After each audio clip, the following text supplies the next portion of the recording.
In the annals of dictatorial rule, few regimes have combined political repression, cultural manipulation, and psychological terror as effectively as that of François Papa Doc Duvalier in Haiti. From 1957 until his death in 1971, Duvalier presided over a system of governance that penetrated every aspect of Haitian society, transforming a once vibrant nation into a landscape of fear where reality itself seemed subject to the whims of one man. Understanding how Duvalier achieved such complete dominance over a population requires examining the sophisticated psychological, cultural, and political mechanisms he deployed, tools that went far beyond simple brutality to reshape the very consciousness of the Haitian people. Duvalier's path to power began innocuously enough. A physician trained in public health, he earned the nickname Papa Doc while working in rural medical campaigns against diseases like yaws and malaria. This early career provided him with both intimate knowledge of Haiti's countryside and a reputation as a healer concerned with the welfare of the country's black majority. Unlike many previous Haitian leaders who came from the military or the mulatto elite, Duvalier positioned himself as a champion of the dark-skinned masses, advocating a philosophy of noirism that celebrated black identity and promised to reclaim Haiti's government from foreign influences and the traditional elite.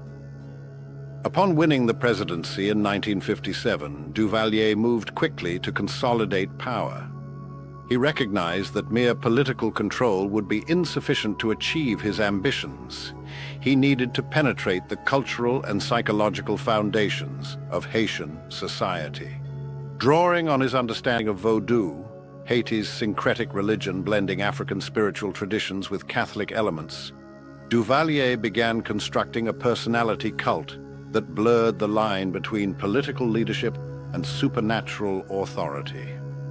He deliberately cultivated an appearance reminiscent of Baron Samedi, the Vodou Loa spirit of death, adopting dark glasses, formal attire, and a distinctive nasal speaking voice.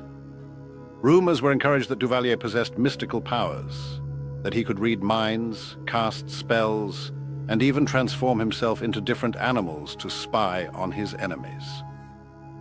This calculated exploitation of religious beliefs served multiple purposes. For rural Haitians deeply connected to Vodou traditions, it elevated Duvalier from mere political leader to a figure of spiritual significance. For his opponents, it created a layer of supernatural intimidation that compounded their fear of his more conventional methods of repression. Even those who did not literally believe in Duvalier's mystical claims were affected by the atmosphere of uncertainty and dread they generated.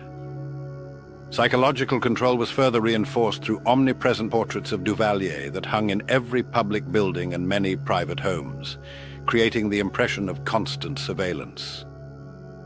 The most notorious instrument of Duvalier's rule was the Tonton Macoutes, a paramilitary force that functioned as both secret police and political enforcers. Named after a mythological bogeyman who kidnaps children in sacks, the Macoutes were deliberately designed to inspire terror.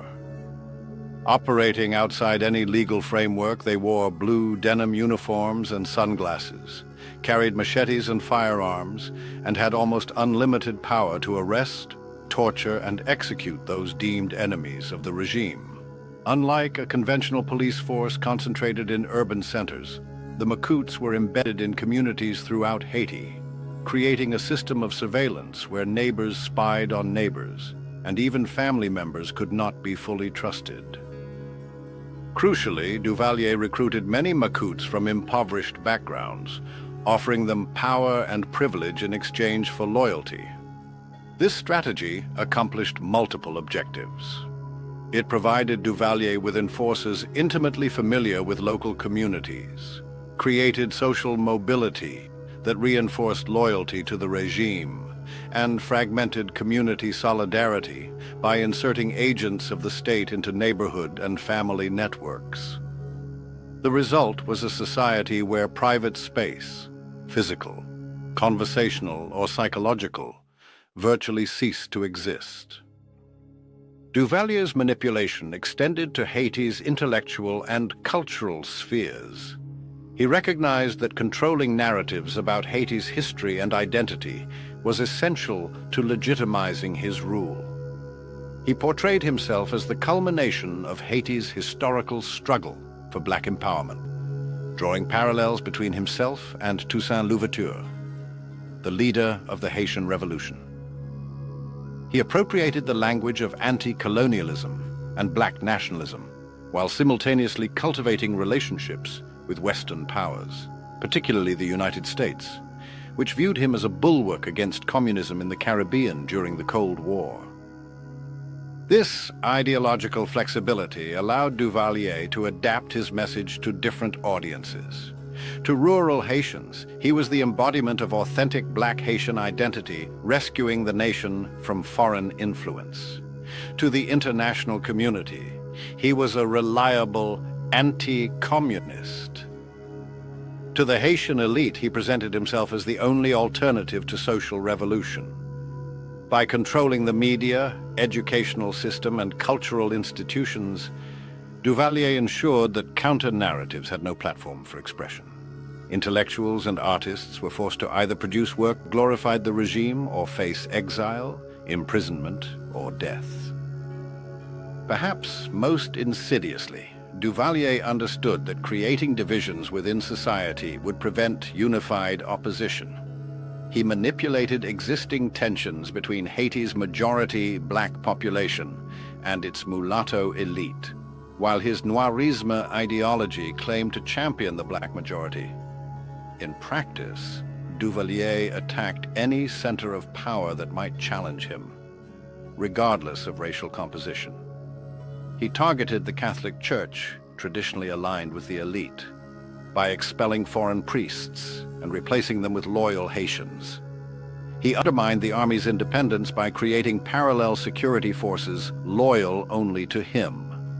He even played different Vodou practitioners against each other, elevating those who supported his regime, while suppressing others. The economic dimensions of Duvalier's control system were equally calculated. Under his rule, Haiti experienced severe economic deterioration, with corruption siphoning away foreign aid and tax revenues. While this impoverishment was partly due to mismanagement, it also served a strategic purpose. Economic desperation kept the population focused on day-to-day survival rather than political resistance.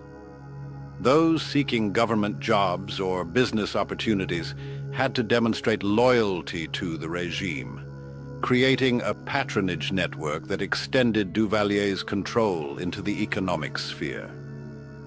Meanwhile, professionals and educated Haitians fled the country by the thousands, depriving potential opposition movements of leadership. The international context facilitated Duvalier's control. Cold War politics led the United States to support his anti-communist regime despite its human rights abuses. Haiti shares the island of Hispaniola only with the Dominican Republic, which had its own dictatorial government for much of this period. The resulting isolation made it easier for Duvalier to maintain his alternative reality, where his version of events went largely unchallenged by external sources of information. Duvalier's manipulation of fear was perhaps his most powerful tool. The violence of the Tonton Macoutes was deliberately public and spectacular, designed not just to eliminate opponents, but to terrorize the wider population. Victims might be tortured in public, or their mutilated bodies left in the street as warnings. Equally important was the unpredictability of this violence. No clear line separated safe behavior from dangerous transgression. People could be targeted based on rumor, personal grudges of local Macoutes, or seemingly random selection. This arbitrariness generated a paralyzing anxiety that discouraged any form of resistance or independent action. The psychological impact of life under such conditions was profound. Survivors of the Duvalier era describe developing a dual consciousness, an outer self that performed unquestioning loyalty to the regime, and an inner self that preserved some sense of autonomy, but could never be safely expressed. Language itself became compromised as a medium of resistance, with Duvalier appropriating revolutionary rhetoric and transforming traditional Haitian proverbs and cultural references to support his cult of personality.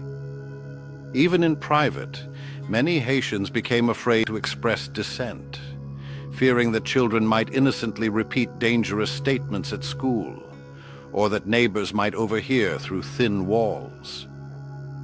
When Duvalier died in 1971, he achieved a final act of control by orchestrating the succession of his 19-year-old son, Jean-Claude "Baby Doc" Duvalier.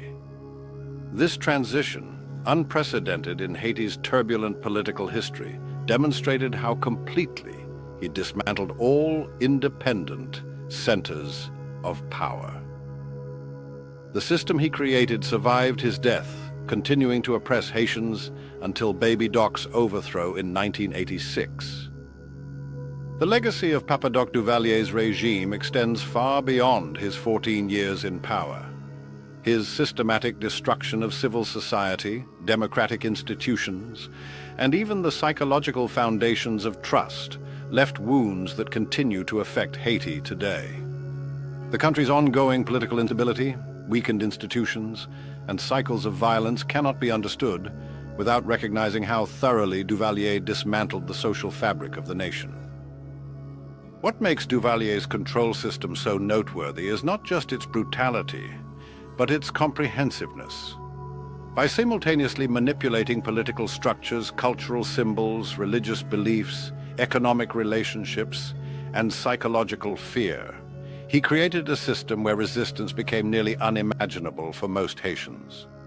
The totality of this control, extending from national institutions down to the most intimate thoughts of individual citizens, represents one of history's most complete examples of how power can be used not just to rule a population, but to fundamentally reshape its consciousness.